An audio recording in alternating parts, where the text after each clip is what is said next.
Mientras que el lecho placentario tiene una resistencia am, alta, ¿no? Al flujo de sangre. Dado que en el lecho pulmonar, como no hay respiración efectiva, es decir, si bien es cierto, el feto hace movimientos respiratorios, no hay intercambio de gases, ¿no es cierto? Es obvio. Por lo tanto, los vasos sanguíneos están colapsados y ese colapso de los vasos sanguíneos a nivel pulmonar produce un incremento de la resistencia al flujo de sangre. El flujo de la sangre siempre va a direccionarse por una gradiente de presión, es decir, la sangre siempre va a ir de un lugar donde haya una presión alta hacia un lugar donde haya presión baja, ¿no? Y es inversamente proporcional a la resistencia, es decir, digamos, va a favorecerse por aquel lugar donde no haya resistencia, ¿no? Y también otro punto que tienen que recordar es que la anatomía de la circulación fetal tiene shunts o desviaciones o derivaciones que favorecen su fisiología, ¿no? Eso lo vamos a ver en el siguiente cuadro. Aquí pueden ver en forma gráfica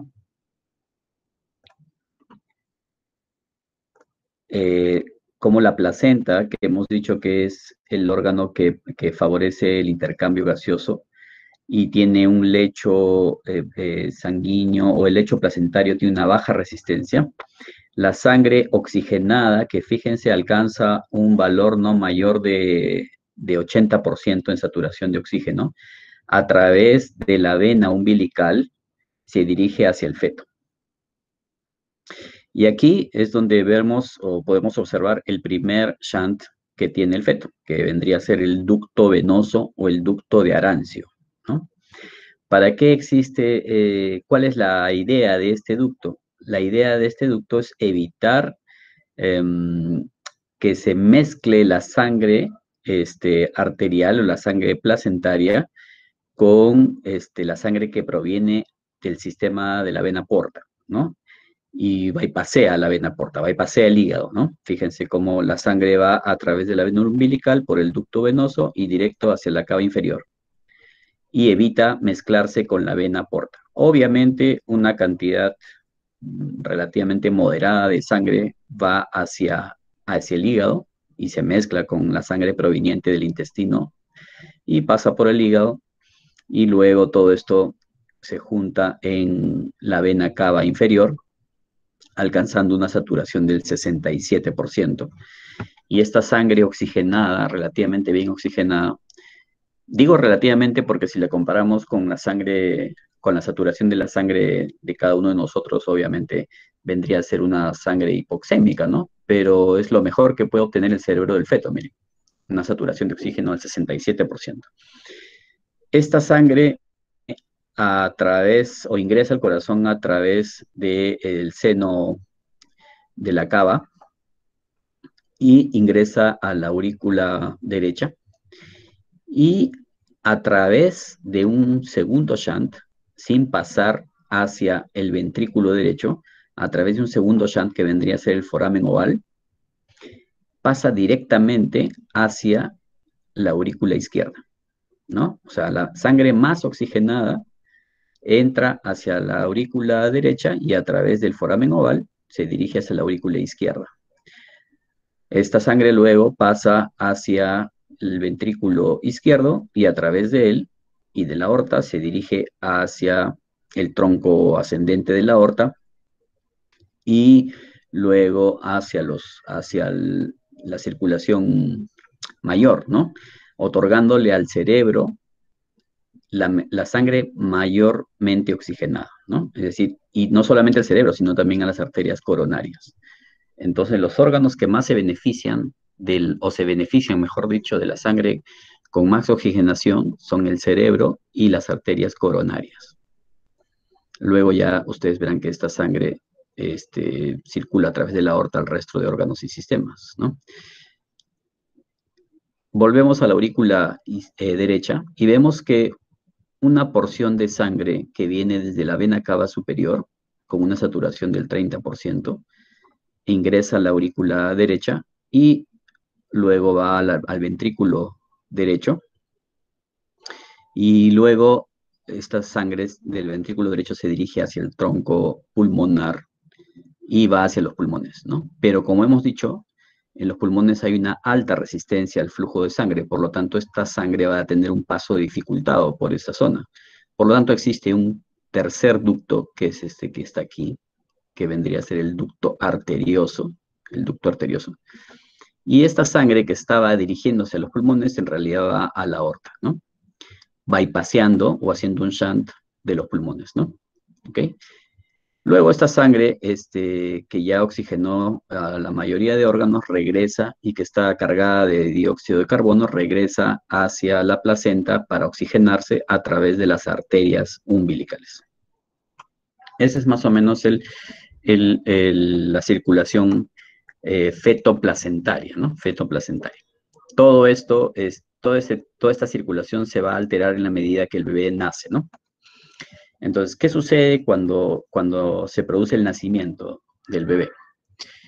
Clampamos el cordón umbilical, ¿no? Al clampar el cordón umbilical, se incrementa bruscamente la resistencia al flujo en la vena umbilical. Obviamente, ¿no? Porque le estamos poniendo un clamp o le estamos poniendo una pinza. Obviamente, a través de esa vena umbilical ya no va a pasar nada. Y se incrementa la resistencia. El recién nacido llora y este llanto va a provocar el ingreso masivo de aire hacia los pulmones y esto va a oxigenar bruscamente los alvéolos y el oxígeno va a producir una vasodilatación en las arterias pulmonares y esto va a disminuir la resistencia en el lecho pulmonar. Entonces ahora, si recuerdan, yo les dije al inicio que la gradiente del flujo, la gradiente de presión favorecía la circulación de la sangre hacia la placenta. Ahora, con estas acciones que se han producido, la gradiente de presión va a favorecer el flujo de sangre hacia el lecho pulmonar. Este cambio de presiones también va a producir el cierre fisiológico de los shunts que hemos descrito. Hablamos del cierre fisiológico porque el cierre anatómico, es decir, el cierre con tejido, se produce varias semanas después. A ver, un segundito. ¿Has visto la tablilla con para llenar el horario, la asistencia? ¿Lo tiene, secretario? Ok, perdón. Ahora, ¿qué pasa en los alvéolos? Antes de nacer, los alvéolos del feto están llenos de líquido pulmonar, ¿no? En la medida que se van produciendo varias semanas antes del parto, se van produciendo las contracciones uterinas, estas contracciones van a estimular la producción de cortisol, tanto en la madre como en el feto. El cortisol va a activar unos canales que hay en el epitelio alveolar, unos canales de reabsorción de sodio, y el sodio va a comenzar a reabsorberse hacia las células, y con el sodio se va a reabsorber el agua, ¿no? El líquido. Por lo tanto, varias semanas antes del nacimiento se va a comenzar a reabsorber el líquido pulmonar, de tal forma que cuando el bebé nace, los alvéolos están prácticamente libres del líquido pulmonar y pueden ahora llenarse con el aire rico en oxígeno. Eso es más o menos las acciones o los pasos que ocurren inmediatamente antes de nacer o inmediatamente después de nacer. Ahora vamos a ver los signos de alarma en los primeros días del recién nacido. Conociendo ya estos pasos en la transición de la vida intrauterina a la extrauterina, hay algunas alteraciones en estos pasos que pueden provocar algunos problemas en el recién nacido, ¿no? Entonces, la idea es ahora identificar algunos signos clínicos que pueden inducirnos a pensar de que hay alguna normalidad en el recién nacido. Algunos signos de alarma que reportan las madres, ¿no? Hipoactividad, por ejemplo, o llanto débil. Por el contrario, la irritabilidad o el llanto excesivo también puede ser un síntoma, un signo de alarma. Los vómitos, obviamente. Aquí los vómitos hay que diferenciarlos bien de lo que son el reflujo o la regurgitación, ¿no? La diferencia básica entre vómito y regurgitación es la presencia de arcadas. Arcadas. ¿Qué cosa es la arcada? La arcada es la contracción muscular que se produce antes del vómito, antes de la expulsión del líquido del líquido gástrico, ¿no? O del contenido gástrico, mejor dicho. En los vómitos siempre hay arcada, mientras que en la regurgitación no hay arcada. Esa es la mejor forma de diferenciar estos dos fenómenos y es importante que lo sepan diferenciar porque los vómitos nunca son normales, nunca son fisiológicos. O sea, el vómito en un recién nacido siempre va a indicar algún tipo de patología, mientras que el reflujo o la regurgitación es un fenómeno que puede ser fisiológico y se presenta casi en el 70% de los bebés menores de un año. Entonces siempre tienen que diferenciar estos dos fenómenos, ¿no? La diarrea también puede ser un signo de alarma, pero aquí hay que tener un poco de cuidado, porque algunas mamás confunden, ¿no? Y confunden al médico también diciendo que su hijito, que su recién nacido, que su neonato tiene diarrea, cuando son deposiciones normales. Entonces, ¿cómo es la deposición de un recién nacido? Quizás ustedes ya saben que las primeras heces que expulsa el recién nacido tienen el nombre de meconio, ¿no? Meconio. ¿Qué cosa es el meconio? Es una deposición de color verde petróleo bien oscura, ¿no? Ligosa, ¿no? Y que está formada ahí de pigmentos biliares y una serie de epitelio y de otros componentes, ¿no? Esta deposición, en la medida que van pasando los días, se va tornando más verde, ¿no? Recién se presenta la deposición normal, digamos, de un recién nacido, que es una deposición de consistencia semilíquida, grumosa, con presencia de grumos, ¿no? Blanquecinos. Y bueno, la frecuencia de las deposiciones puede ser bastante alta, ¿no? Los recién nacidos pueden tener un reflejo que se llama procólico, que consiste en que cada vez que el recién nacido lacta, defeca. Por lo tanto, puede presentar más de 8 o 10 de diarrea. Por otro lado, la frecuencia defecatoria de un recién nacido también puede ser bastante escasa, digamos, ¿no? O sea, pueden pasar varios días sin que el bebé defeque, sin que esto signifique que es estreñimiento. Por lo tanto, cuando la mamá nos dice que su niño está con diarrea o es estreñido, hay que valorar bien la circunstancia y preguntar bien, ¿no? Para no darle medicación o hacer exámenes en un bebé que no los necesita, ¿no? Lo que sí tampoco nunca debe ser normal en las deposiciones es la presencia de moco y sangre, ¿no? Si es que hay moco o sangre, obviamente, esto es signo de algún problema inflamatorio en el intestino. Otro síntoma que pueden reportar las mamás es la succión débil o simplemente el hecho de que frases como que luce mal, lo veo mal, algo malo le pasa, ¿no? Recuerden que las mamás son capaces de percibir fácilmente si su recién nacido tiene algún problema. Por lo tanto, siempre hagan caso de lo que la mamá les dice. Ya he visto bastantes niños a los que, digamos, los han evaluado en forma previa, haciendo caso omiso, diciéndoles que está todo bien, haciéndole caso omiso a lo que la madre sospecha y realmente la madre tenía razón. O sea, si la mamá les dice que ve algo anormal en su bebé, es mejor examinarlo bien al bebé para evitar problemas, ¿no? Ahora me viene a la memoria, por ejemplo, hay un estudio que se realizó en niños más grandes, no neonatos, pero en mamás de niños preescolares, que decían que sospechaban que su niño tenía otitis, ¿no? Una infección del oído. Lo que encontraron es que el 60% de las mamás estaba en lo correcto, es decir, el nivel de sospecha es bastante alto en las mamás y siempre hay que hacer caso de lo que ellas dicen, ¿no? La fiebre obviamente también es un signo de alarma. Recordamos que los signos vitales de los recién nacidos son pues muy diferentes a los del adulto o de los niños grandes, ¿no? La temperatura se considera fiebre siempre y cuando hay una temperatura rectal mayor o igual a 38 grados centígrados. Eso Si están viendo un recién nacido, siempre es mejor tomar la temperatura rectal, que representa mejor cómo está el control térmico del niño, ¿no? Por otro lado, hablamos de hipotermia cuando hay una temperatura rectal menor o igual a 35,5 grados centígrados. Frecuencia respiratoria. La frecuencia respiratoria normal en un recién nacido sano se considera con un valor menor a 60 respiraciones por minuto en reposo. Si él tiene un valor más alto que esto, a esto le denominamos taquimia y lo consideramos anormal, ¿no?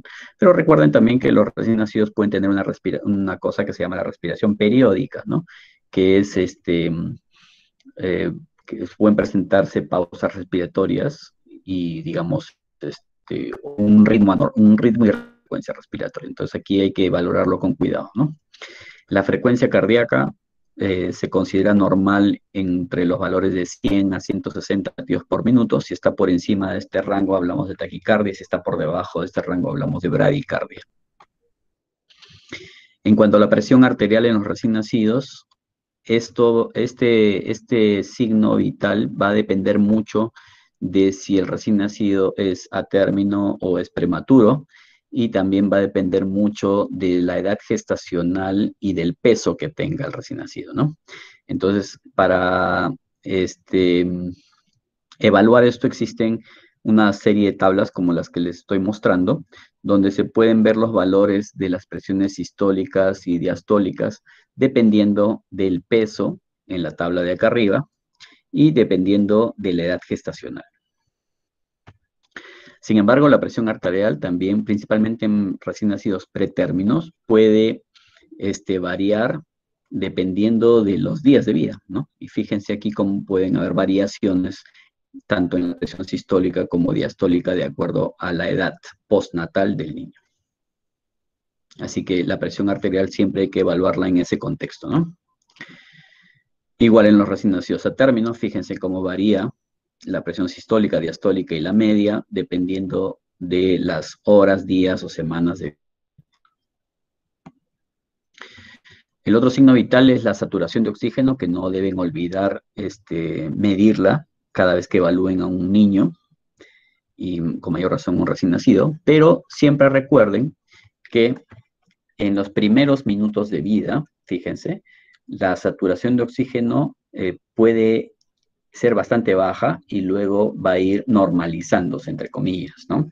Fíjense que después de un minuto de nacer, el recién nacido tiene 60-65% de saturación, y esta saturación va a ir subiendo paulatinamente en la medida que van contando los minutos de vida del bebé, y recién al 10º minuto, el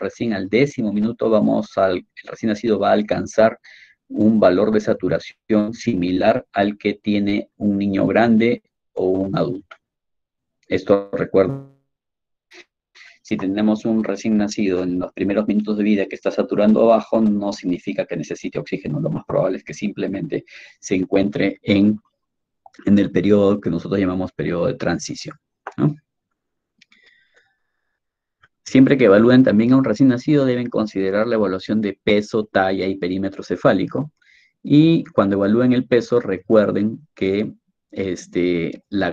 hay inicialmente una pérdida de peso, ¿no? Que la denominamos la pérdida fisiológica de peso, que se produce en la primera semana de vida y que se produce debido a que hay un movimiento del líquido entre los compartimentos del bebé, y esta pérdida de peso puede alcanzar el 10% del peso de nacimiento, ¿no? No debería superar este valor. El acmé, es decir, la máxima caída de peso, se alcanza entre el segundo y tercer día de vida, y en la gran mayoría de recién nacidos no supera el 6%, y este peso se va recuperando en la medida en que van pasando los días, y consideramos que al final del séptimo o al final de la primera semana o los 10 días de vida, el recién nacido ya debe haber recuperado el peso de nacimiento. Es decir, al séptimo, 10º día de vida, el recién nacido debe pesar lo mismo que pesó cuando nació. ¿Ok? Eso recuérdenlo bien. Y luego de esto, el recién nacido va a ganar entre 20 a 30 gramos por día los primeros 3 meses, ¿no?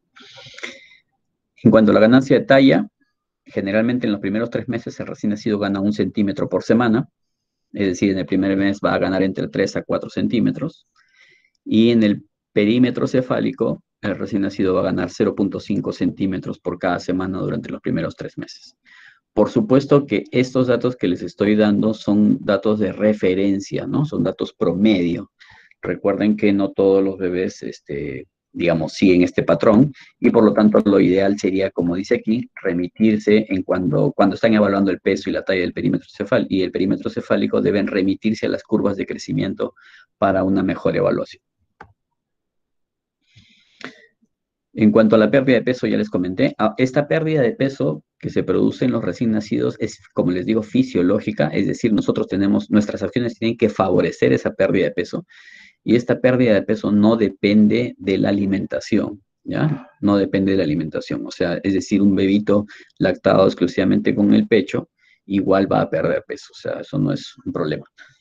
Más bien cuando la pérdida de peso supera los rangos esperados, es decir, supera el 10%, se pueden producir algunas alteraciones básicamente en el estado hidroelectrolítico que pueden llevar a una condición que llamamos hipernatremia o deshidratación hipernatrémica, que se puede acompañar incluso en algunas ocasiones de alteraciones neurológicas y en otras ocasiones de la muerte inclusive, ¿no? Por lo tanto, nosotros siempre cuando damos de alta a un recién nacido, sugerimos un control de peso entre al segundo día de vida, al cuarto día de vida y al séptimo día de vida es lo ideal, ¿no? Es decir, que se pese el recién nacido cuando nace, al segundo día de vida, al cuarto y al séptimo para evaluar la pérdida de peso y que no se nos escape una pérdida mayor de la esperada.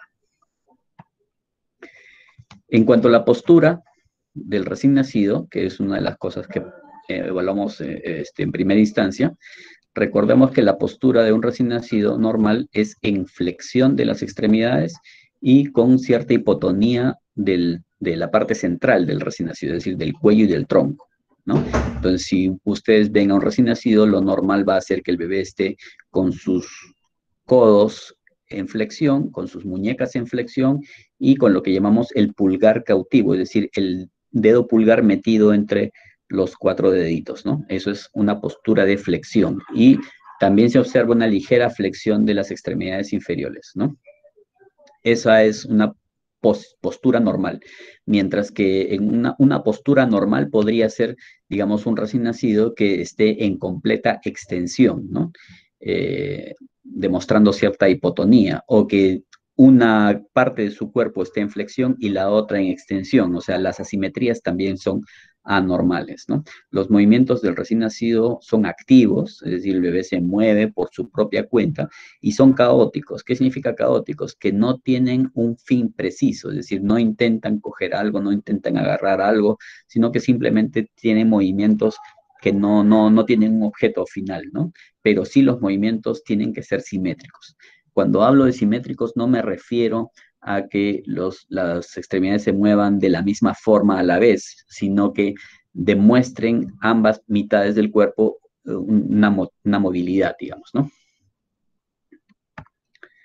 En cuanto al tono muscular, ¿qué cosa es el tono muscular? El tono muscular es la fuerza muscular suficiente como para mantener la postura, eso le llamamos tono muscular.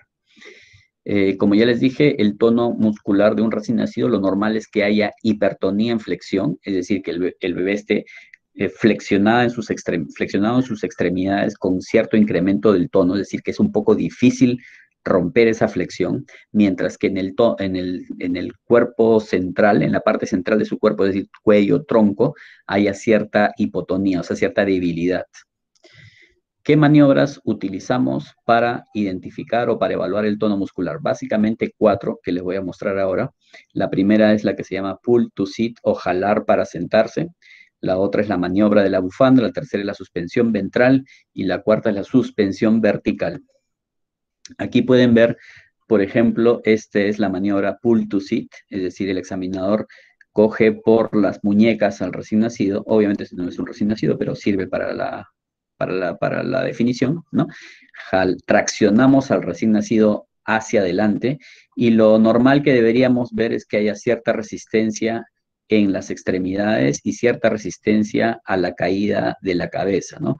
En esta foto se puede ver un recién nacido, bueno, un lactante, ¿no? No es un recién nacido, un lactante completamente hipotónico, ¿no? Miren cómo lo jalan, esa es la maniobra, como les digo, pull to sit, y sin embargo las extremidades superiores de este bebé están completamente estiradas y la cabeza se está cayendo hacia atrás e inclusive abre la boca, ¿no? Con una completa falta de tono muscular. Esta es la maniobra de suspensión ventral, es decir, el examinador toma al recién nacido por el pecho y el abdomen y lo suspende horizontalmente en el aire. Lo normal que debemos ver en un recién nacido es que se desencadena un reflejo que consiste, el reflejo del Landau, que consiste en el momento en que lo suspendes al recién nacido, el bebé va a estirar sus extremidades superiores e inferiores y luego de eso va a perder el tono. En la foto vemos a un recién nacido hipotónico haciendo lo que le llaman el signo o la postura de la U, es decir, de la U invertida, ¿no? Fíjense cómo sus brazos, su tronco y sus extremidades inferiores dibujan una U sobre la mano del examinador. Esto es lo que le llaman el signo de la U invertida, que es un signo de hipotonía. Fíjense la cabeza también cómo le cuelga. Esta maniobra es la maniobra de suspensión vertical.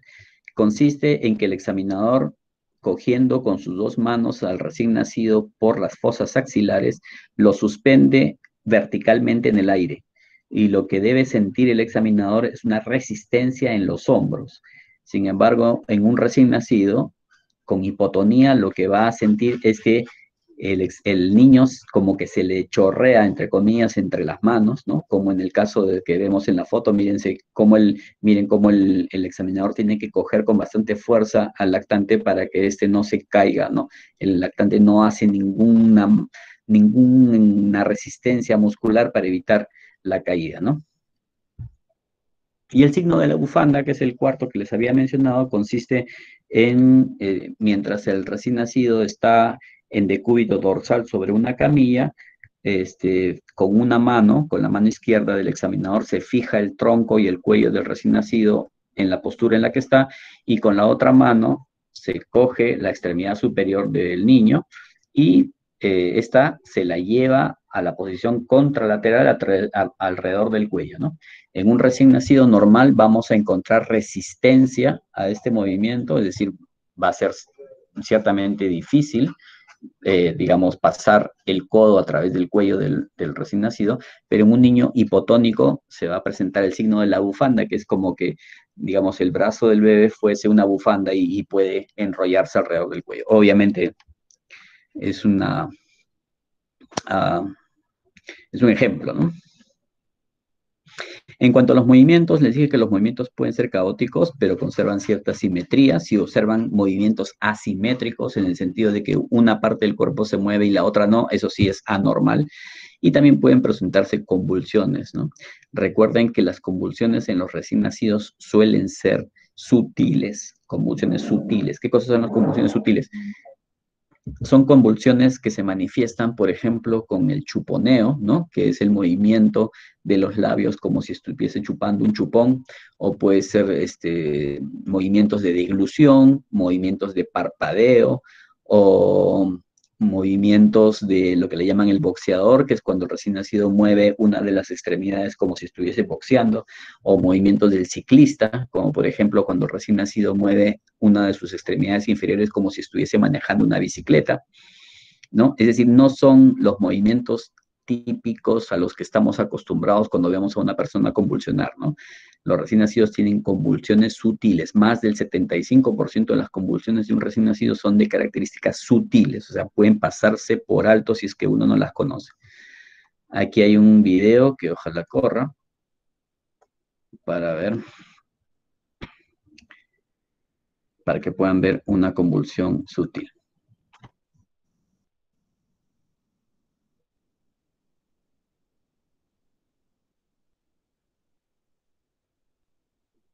Fíjense cómo este bebé Tiene como arcadas, ¿no? Tiene movimientos de chuponeo, fíjense los labios, movimientos de deglución, y paralelamente, fíjense la coloración alrededor de su boca se va tornando algo cianótica, ¿no? Este es un ejemplo de una convulsión sutil. Este bebé recién nacido está convulsionando.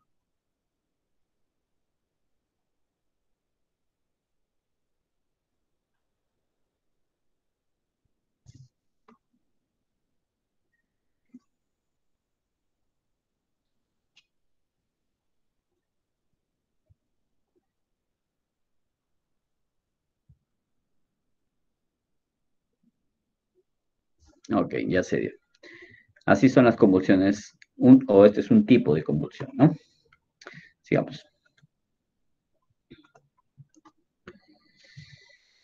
En la piel, ¿qué tenemos que valorar en la piel? Primero tenemos que valorar el color de la piel. En la piel se puede manifestar en el recién nacido una serie de coloraciones que pueden inducirnos a algún diagnóstico en particular, ¿no? Un color bastante frecuente en el recién nacido es el color amarillento de la piel, que le llamamos ictericia, que vamos a tener una clase más adelante de eso.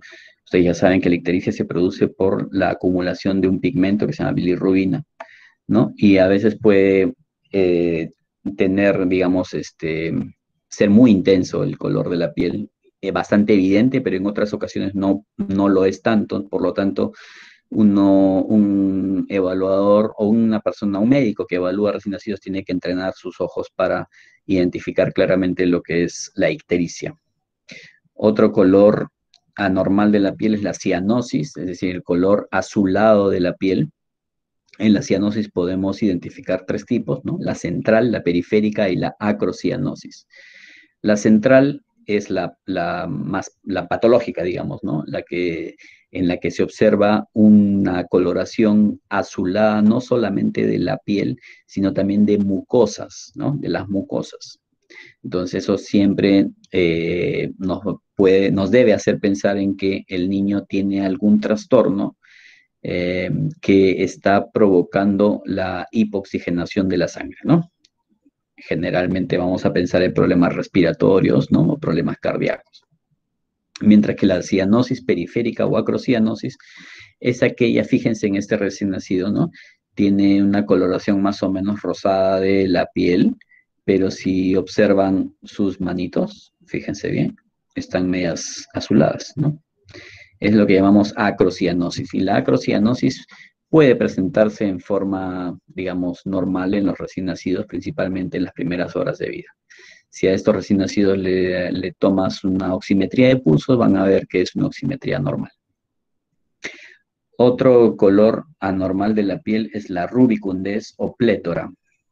Fíjense y bueno, y el otro color por contraposición sería la palidez, ¿no? Fíjense, estos son dos gemelos que han sufrido un síndrome que se llama el síndrome de transfusión feto-fetal. Es decir, son dos gemelitos en los cuales uno ha recibido mayor aporte sanguíneo de la placenta, mientras que el otro ha recibido menos. Por lo tanto, este recién nacido está pletórico o está rubicundo, es decir, con un color rojizo, mientras que este no solamente está más pálido, sino también es más pequeño, si se dan cuenta. Probablemente el peso inclusive es menor, ¿no? Entonces, esto es lo típico que ocurre entre dos gemelos y que se llama el síndrome de transfusión feto-fetal. Entonces, aquí tienen dos anormalidades de la piel más.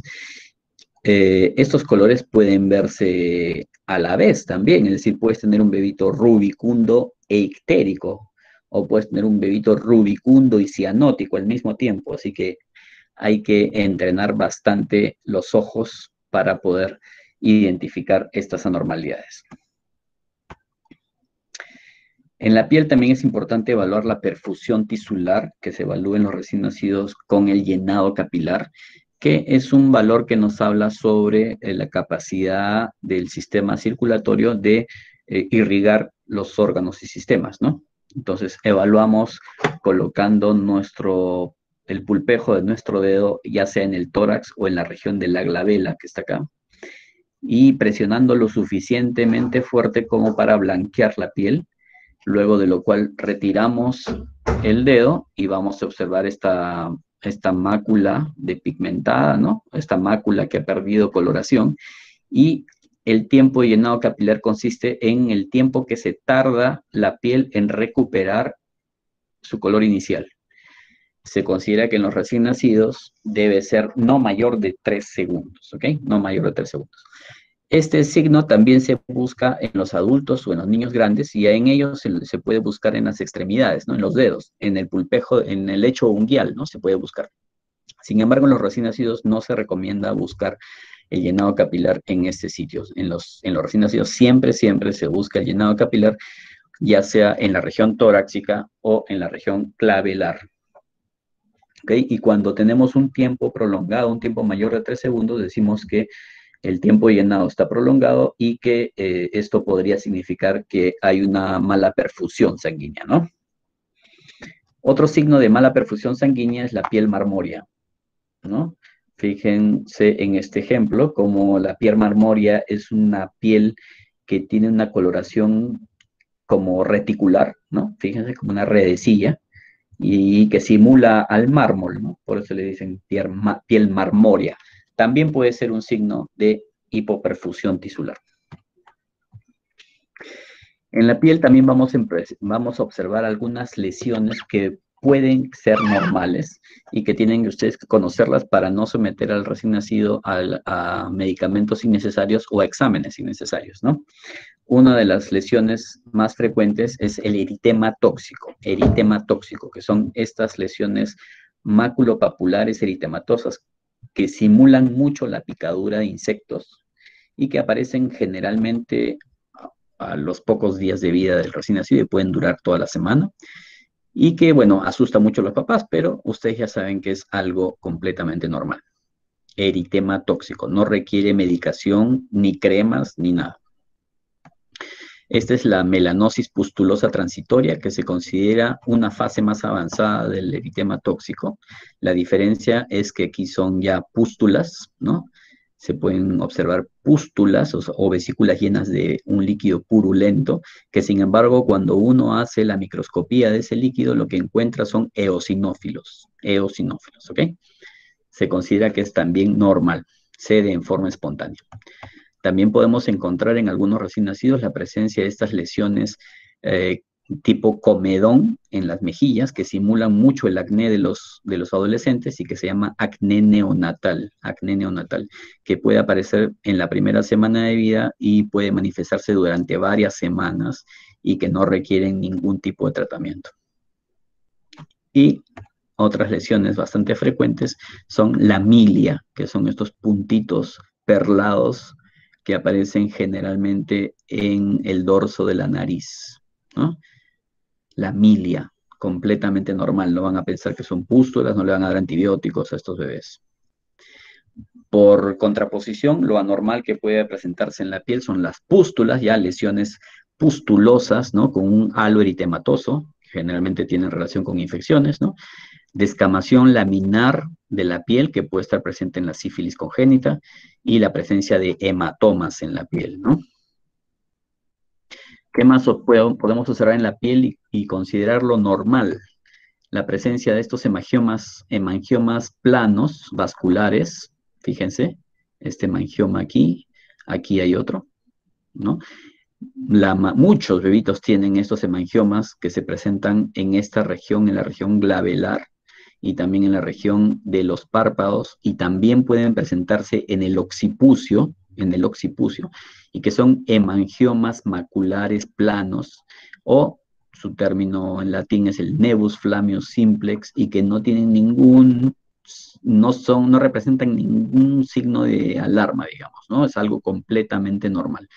Las personas le dan algunos nombres de acuerdo a su ubicación. Por ejemplo, a esto le dicen el beso del ángel. Si aparece aquí atrás en el occipucio le dicen picotazo de cigüeña, y son términos que le han dado en la historia, digamos, ¿no? Otro tipo de manchas que pueden aparecer en la piel son estas manchas de color pardo verdoso, que generalmente aparecen en la región sacro o lumbosacra, ¿no? pero que a veces puede extenderse más allá de esta zona, y que son las manchas mongólicas, ¿no? Manchas mongólicas, que son manchas que se producen por una alteración en la migración de los melanocitos, y que en la mayoría de personas va a ir desapareciendo en forma espontánea en el transcurso de varios meses, ¿no? O años a veces. Esto es mucho más frecuente en la raza negra, en la raza asiática, más bien en los caucásicos, o sea, en la gente de raza blanca, generalmente no se presentan estas manchas. Esto es lo normal. Lo anormal puede ser la presencia de un nebus, fíjense este nebus bastante amplio, de un color que le llamamos vino o porto, o sea, de un color medio, ¿cómo se llama este color? Aterciopelado, ¿no? Que fíjense, tiene una distribución bastante particular que respeta una mitad de la cara. A veces este mangioma puede manifestarse inclusive siguiendo la zona de influencia de las ramas del nervio trigémino, ¿no?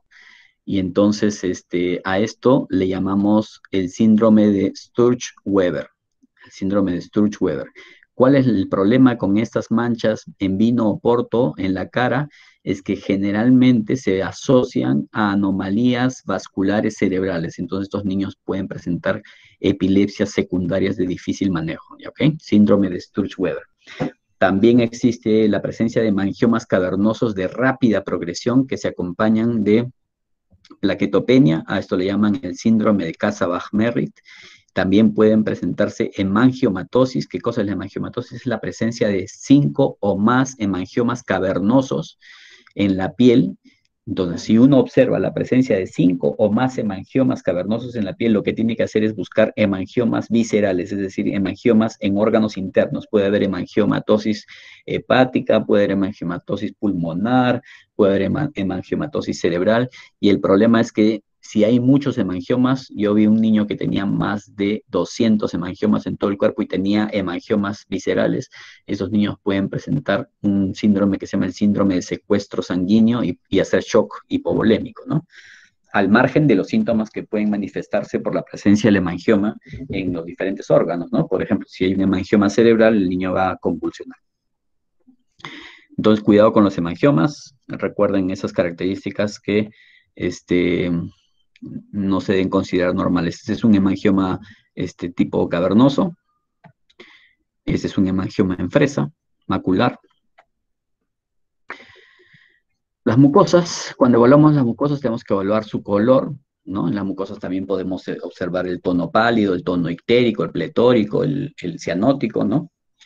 Tenemos que evaluar la humedad, ¿no? Si es que el niño está deshidratado, obviamente va a haber sequedad de mucosas, y la presencia de lesiones, ¿no?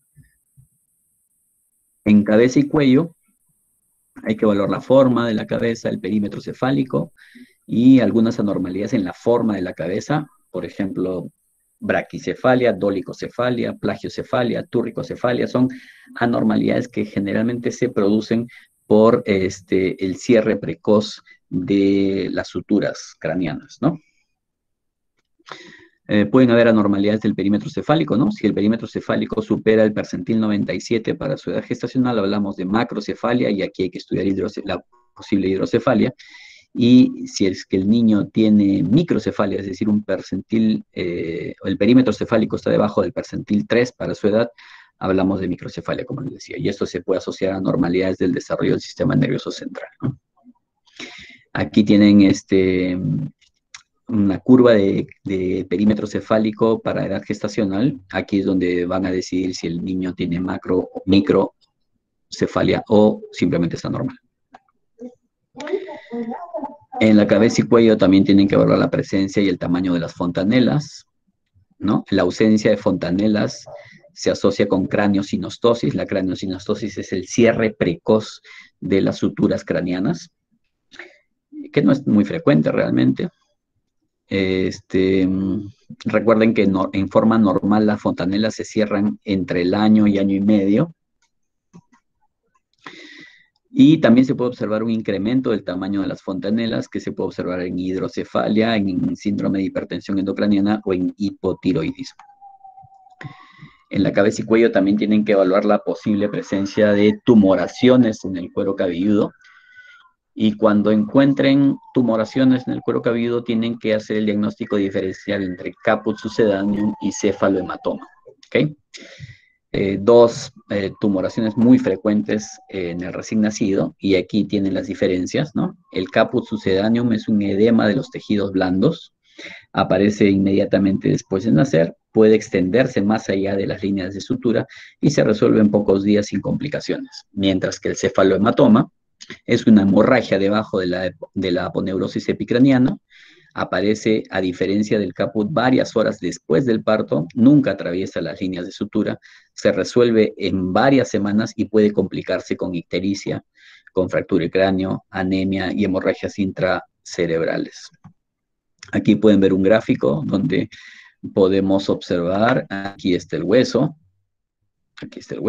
acá está la sutura, acá está el cerebro, la dura madre, y aquí está el periósteo, ¿sí?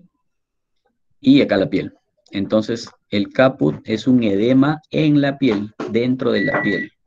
No tiene relación con los planos inferiores, por eso es que el caput puede atravesar la línea de sutura o la línea media, mientras que el cefalomatoma es un sangrado subperióstico, está debajo del periósteo. Y como el periósteo acaba con el hueso, el cefalomatoma nunca puede pasar la línea media. Lo que sí se pueden encontrar, y lo hemos visto en varios niños, es un doble cefalomatoma, o sea, un cefalomatoma aquí y otro aquí. Por eso siempre hay que palpar la línea media para observar dónde acaba el cefalomatoma. También se puede presentar un sangrado que se llama la hemorragia subgaleal, que es una hemorragia masiva que puede llevar a la anemia aguda o inclusive al shock hipovolémico en el recién nacido. Mucho más raro. En la evaluación de la cara hay que evaluar la presencia de algunas facies que son típicas para algunos síndromes. Simplemente mirando la cara ya puedes definir el diagnóstico. Por ejemplo, este niño, fíjense cómo tiene su nariz chata o plana, ¿no? La narina antevertidas, un labio partido, tiene hipotelorismo, ¿no? Tiene microcefalia. Este es un caso de trisomía 13 o síndrome de Patau. Este caso de síndrome de Edwards podemos ver, al contrario, hipertelorismo, también nariz plana, microcefalia y retrognatia, o sea, la mandíbula hipoplásica, ¿no? Si le vemos la boca, va a tener paladar hendido, son las manifestaciones clínicas del síndrome de Edwards. Y fíjense esta carita, donde vemos también hipertelorismo. El hipertelorismo es una distancia intercantal, o sea, la distancia entre el epicanto interno del ojo, de ambos ojos, supera los 3 centímetros. Eso le llamamos hipertelorismo. Ojos achinados, ¿no? Fisura orbital mongoloide, es decir, si cierra los ojitos vamos a ver que la fisura tiene esta dirección, de arriba hacia abajo, de arriba hacia abajo. La nariz plana, la lengua fuera de la boca, ¿no? La narina antevertida. Esto ya ustedes seguramente ya lo han reconocido, es el rostro típico de un niño con trisomía 21 o síndrome de Down. Entonces, hay algunas anomalías congénitas que simplemente viendo al recién nacido ya puede uno reconocerlas, ¿no? Buenas tardes. Buenas tardes. Dentro de la boca vamos a observar la presencia de algunos fenómenos que pueden ser normales, por ejemplo, la presencia de la ránula, que son estas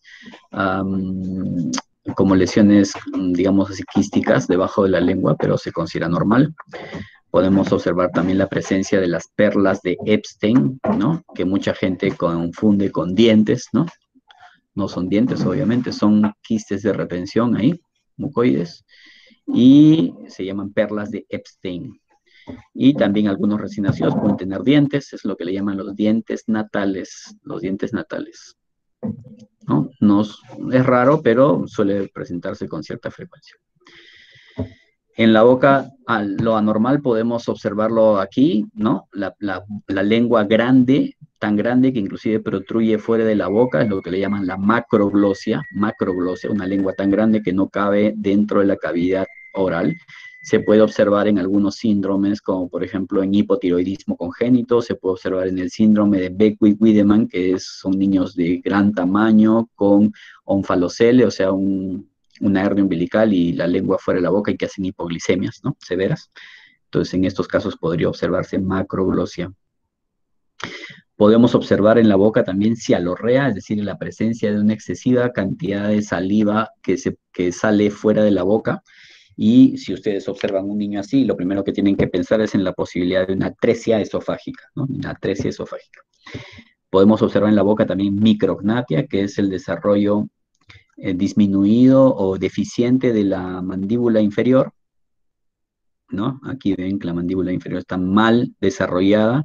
Esto va a provocar que la lengua protruya protruya o que se caiga hacia atrás, ¿no? Que se caiga hacia atrás, provocando también una fisura palatina que se observa aquí y dificultades para la respiración. Es lo que le llaman el síndrome o la secuencia de Pierre-Robin. En el tórax hay que evaluar la frecuencia respiratoria, evaluar el esfuerzo respiratorio, y el esfuerzo respiratorio lo vamos a evaluar con la presencia de los tirajes, ¿no?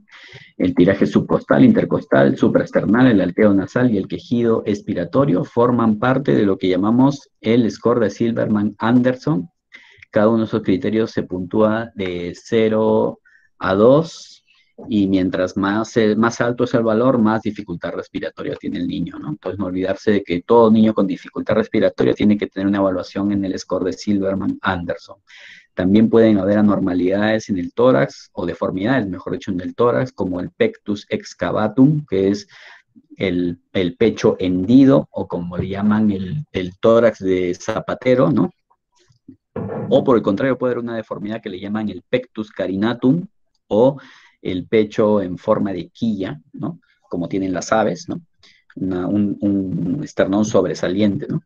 Y también se puede observar en el tórax lo que llaman la leche de brujas en los primeros días de vida, que es la producción de leche en las mamas del recién nacido, ya sea de sexo masculino o sexo femenino. Esto no tiene nada de anormal, es todo completamente normal. En el sistema cardiovascular hay que evaluar, como les dije al inicio, la frecuencia cardíaca, el ritmo cardíaco, evaluar los tonos, la presencia de soplos y evaluar los pulsos periféricos, ¿no? Recuerden que si hay soplos, esto podría significar la presencia de una anomalía congénita cardíaca. En el abdomen hay que evaluar la forma, la simetría del abdomen, auscultar los ruidos intestinales, hay que palpar el abdomen, recordar que es posible en los primeros días palpar el hígado a 2 o 3 centímetros del reborde costal. Esto no se debe considerar como hepatomegalia. Sin embargo, si palpamos el hígado más allá de estos valores, sí vamos a hablar de hepatomegalia, y esto hay que cotejarlo, esto hay que considerar, digamos, la posibilidad de la presencia de una infección TORCH. No sé si saben qué es la infección TORCH, es la infección causada por toxoplasma, ¿no? Por rubiola congénita, por citomegalovirus, por herpes y por sífilis, que se acompañan de hepatomegalia e ictericia, ¿no? En la sepsis también puede haber hepatomegalia, en las cardiopatías con insuficiencia cardíaca también puede haber hepatomegalia. Entonces, nunca olvidar palpar el hígado, ni el vaso tampoco, ¿no? En el ombligo hay que evaluar la presencia de los vasos normales en el ombligo. Recuerden que en el cordón umbilical hay 3 vasos, ¿no? Una vena y 2 arterias. La vena lleva la sangre oxigenada desde la placenta hacia el feto, y las arterias llevan la sangre del feto hacia la placenta, sangre venosa, ¿no? Y se pueden dar algunas anormalidades, ¿no? En algunos casos puede haber una sola arteria, por eso siempre hay que chequear el cordón umbilical. En el ombligo podemos observar la rubicundez de la piel aledaña al ombligo y su edema, ¿no? Fíjense en este recién nacido cómo está la piel flogótica alrededor del ombligo, está roja, brillante. Si la tocáramos estuviese caliente al tacto. Esto es una onfalitis o una infección del tejido subcutáneo que ha penetrado a través del cordón umbilical, ¿no? Una enfermedad sumamente grave. Podemos observar también a veces en los ombligos, particularmente cuando ya el ombligo ha caído y la mamá nos sigue reportando que la ropa del bebé se mancha con un líquido amarillento, hay que sospechar en la persistencia del uraco, ¿no? El uraco es un conducto embrionario que a veces no se oblitera en forma normal y queda abierto y por lo tanto la orina puede ir desde la vejiga puede salir por el uraco hacia el exterior, ¿no? En el abdomen también hay que recordar que pueden haber dos condiciones que pueden que pueden causar confusión una con otra. Una es el ónfalocele y la otra es la gastrosquisis. En el ónfalocele lo que observamos, a ver, esto es un ónfalocele, es decir, la protrusión o la extrusión, mejor dicho, o sea, la salida del contenido abdominal hacia afuera del cuerpo del bebé, pero dentro del cordón umbilical, ¿no? Por eso es que los intestinos están como dentro de una cápsula y el cordón está por encima de la tumoración, ¿no? Entonces, fíjense, aquí en el onfalocele se localiza en el anillo umbilical, el cordón umbilical está inserto en el saco, hay anomalías relacionadas muy frecuentes, o sea, anomalías de otros órganos relacionados a esta condición. Tiene una cubierta, como ya hemos visto, puede acompañarse de atrás intestinal, solamente en el 1% de los casos y generalmente la función intestinal es normal, ¿no? Mientras que esto que ven aquí se llama gastrosquisis, que también es la extrusión, o sea, la salida de intestino fuera de la cavidad abdominal, pero en este caso el contenido intestinal está suelto, no hay un saco que lo recubre y el cordón umbilical está a un costado, fíjense, ¿no? A diferencia de esto de aquí. Entonces, esto se considera más severo, esto sí está asociado a más anomalías congénitas y principalmente a la atresia intestinal que se presenta, fíjense, en el 15% de los casos. ¿Okay? Ambos casos obviamente deberán ser tratados por el cirujano pediatra, ¿no? En cuanto a los genitales, hay que observar la integridad de los genitales. Primero, también diferenciar bien si son genitales de varón o de mujer, ¿no? Hay algunos casos, puede presentarse la situación de un genital ambiguo, es decir, no ser capaz de discriminar entre un genital de varón o de mujer. Generalmente esto sucede en una enfermedad que se llama la hiperplasia suprarrenal congénita, en la que ocurre una virilización de las niñas, es decir, por una normalidad endocrinológica, se acumulan unos metabolitos que cumplen una función.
¿Me escucha? Se me cayó la conexión.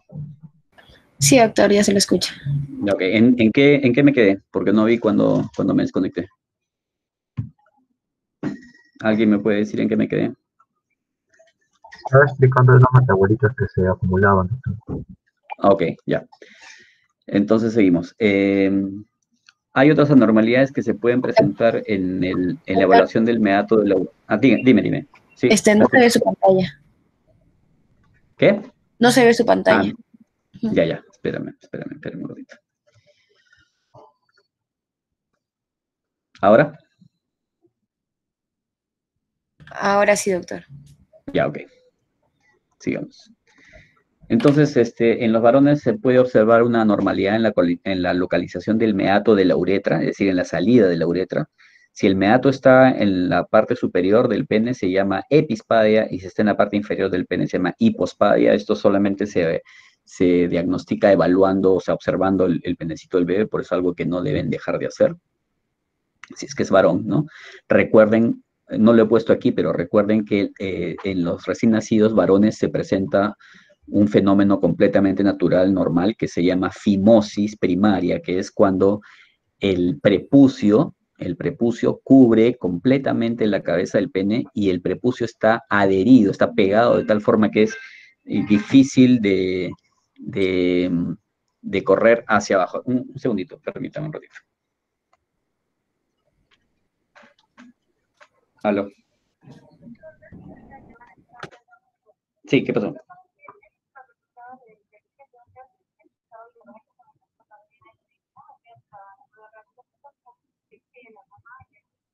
Solo IgG positivo. Y, ya, IgM negativo. Ya, no hay problema. No te preocupes. Ya, gracias. Ya, disculpen chicos, que estoy de guardia, por eso están que me llaman a cada rato. Bueno, me siguen escuchando, ¿no es cierto? Sí, doctor.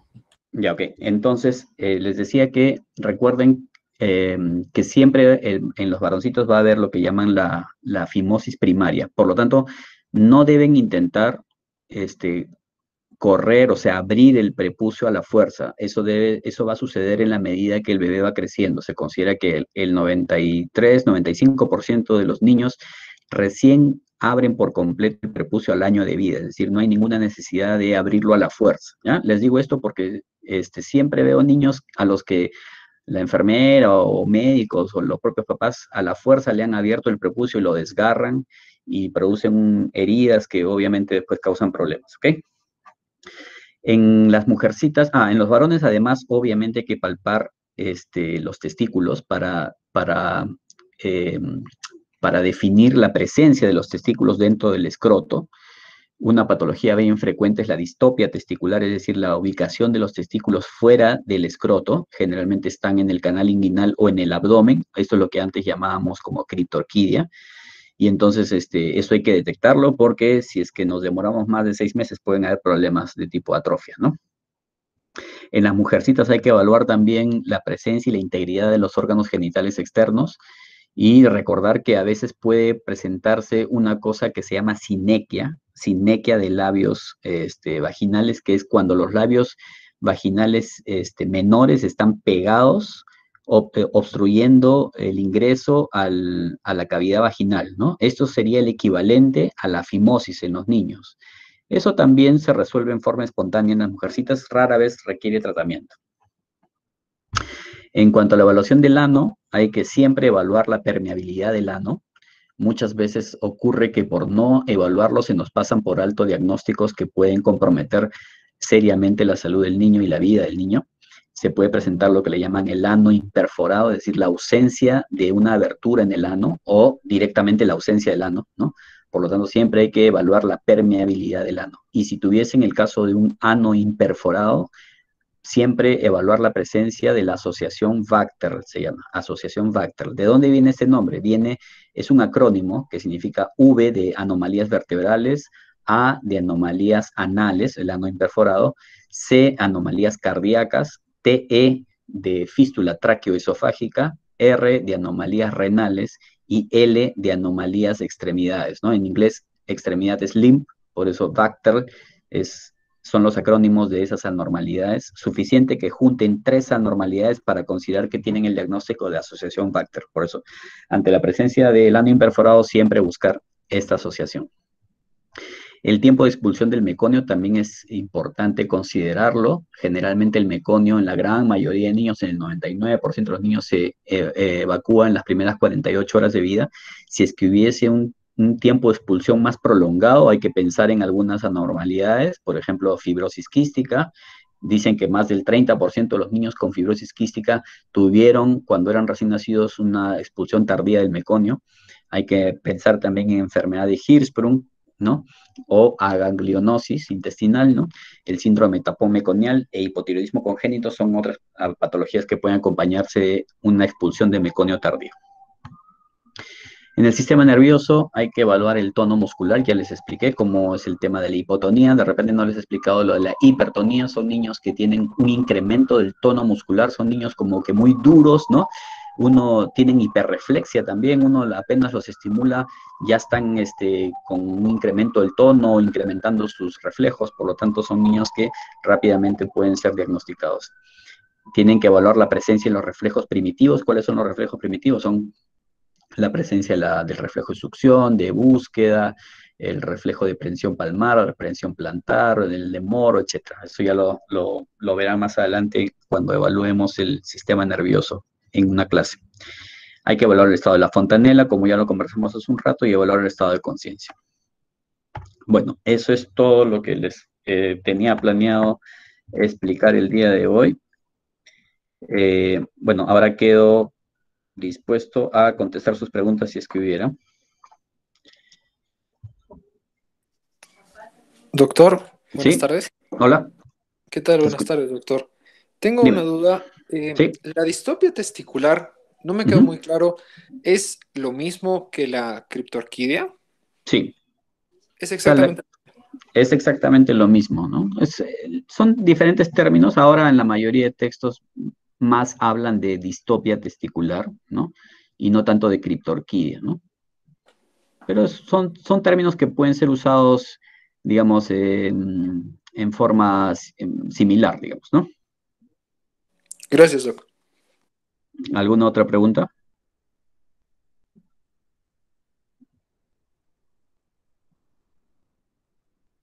Ok, veo 61 personas conectadas, incluyéndome a mí, o sea que supongo que están los 60 presentes ahora aquí mismo. Bueno, no voy a llamar a lista uno por uno, así que, no sé, si no tienen ninguna duda, quedamos a la disposición en todo caso de ustedes. Si es que hubiese alguna duda que quieran plantearla después, lo pueden hacer por escrito, no hay ningún problema.